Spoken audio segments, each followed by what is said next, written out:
Hey everyone, and welcome to today's Explainer. Today, we're doing something a little different. We're taking a super practical approach to some, well, profoundly ancient stuff.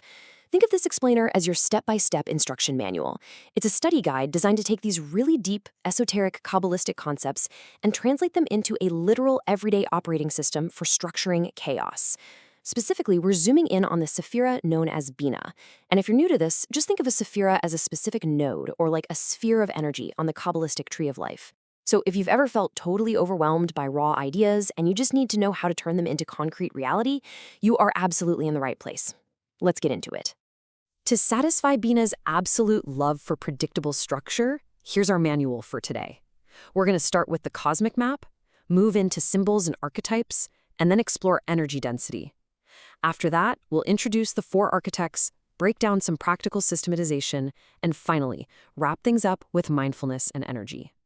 Okay, let's dive right into section 1, the cosmic map, locating our subject. Because, you really can't navigate a map if you don't know where the "you are here" dot is, right? Take a look at the precise geographical location of Binah here. If you scan up to the upper left side of the tree of life, boom, there it is. It's the third Sephirah. Its name actually translates to understanding, and it stands there proudly as the gateway to the pillar of severity, which runs all the way down that entire left side. Notice how it sits right below Kether, the ultimate source, and directly across from Chokmah. Honestly, this position is everything. It tells us that Binah is literally the very first point of true boundary and structure in the entire universe. Moving on to section 2, symbols and archetypes, the Great Mother. To really grasp the energy of Binah, we've got to first understand the ancient identities and visual symbols that embody its power. So Binah is fundamentally the feminine principle of the universe. It's often called the Great Mother or the Cosmic Womb. But listen, this isn't some soft, passive mother figure. No, this is the architect. In the source material, Binah is deeply, deeply tied to the planet Saturn, which represents time, karma, and strict boundaries. Picture this. Imagine the universe just has this limitless exploding potential. Binah is the womb that captures that wild potential, throws a solid boundary around it, and actually gives it a perceivable form. Without Binah, everything's just floating, chaotic light. But with Binah, things actually become real. All right, section 3, energy density, Chokmah versus Binah. To truly feel how this Sephirah operates, we really need to talk about its density. And honestly, the absolute best way to understand that is to compare it directly to its exact opposite. This brilliantly illustrates the concept of energy density in a way we can all relate to. Over on the right side of the tree of life, you've got Chokmah. Chokmah is the ultimate creative brainstorm. It is light, it's chaotic, it's impulsive, pure masculine energy. It's like that guy in the meeting who's just throwing out a million brilliant ideas a minute, right? But Binah is the strict project manager. Binah's energy is incredibly dense, cold, and structural. Binah's the one sitting there saying, okay, great ideas. Now let's build the spreadsheet, set the deadlines, establish the budget, and actually get this thing done. Basically, Binah takes the wildfire of Chokmah and locks it into a concrete, functioning system. Which brings us to section 4, the four architects, emissaries of Binah. Now that we've got a feel for the general vibe of Binah, we need to meet the actual operators. These are the specific forces acting as the true architects of our reality. Check out the incredibly precise visual geometry of these sigils. These are the seals of Binah and its four emissaries.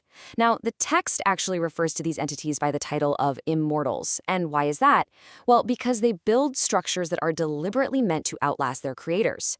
We're not talking about building sandcastles here. They build empires, they build religions, and they lay down timeless laws.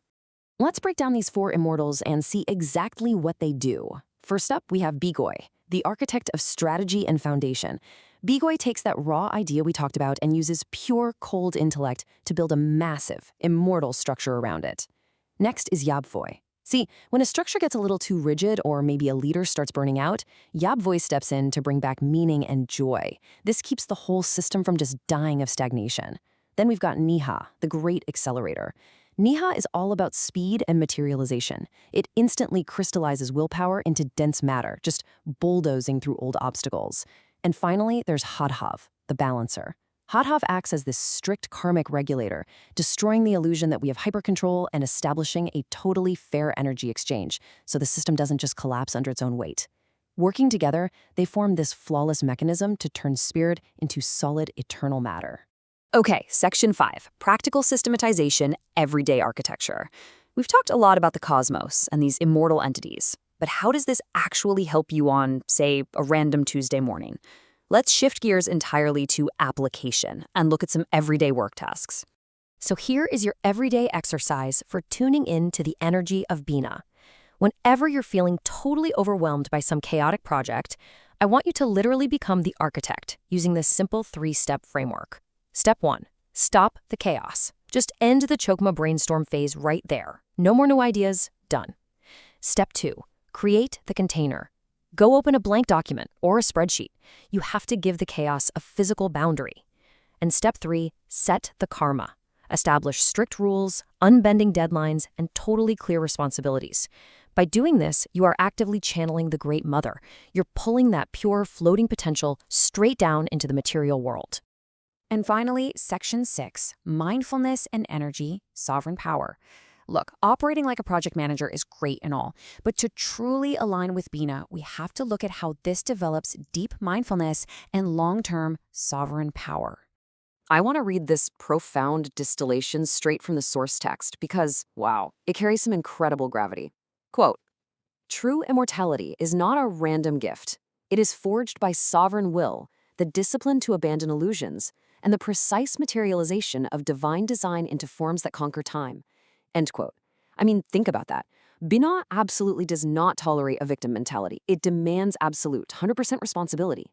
To really tap into the power of the Sephirah, you have to be the sovereign of your own reality. You have to be willing to endure the cold, hard discipline required to build something that actually lasts. Which leaves us with this final thought for you to ponder. Really look at your own world. Where in your life are you letting chaos rule?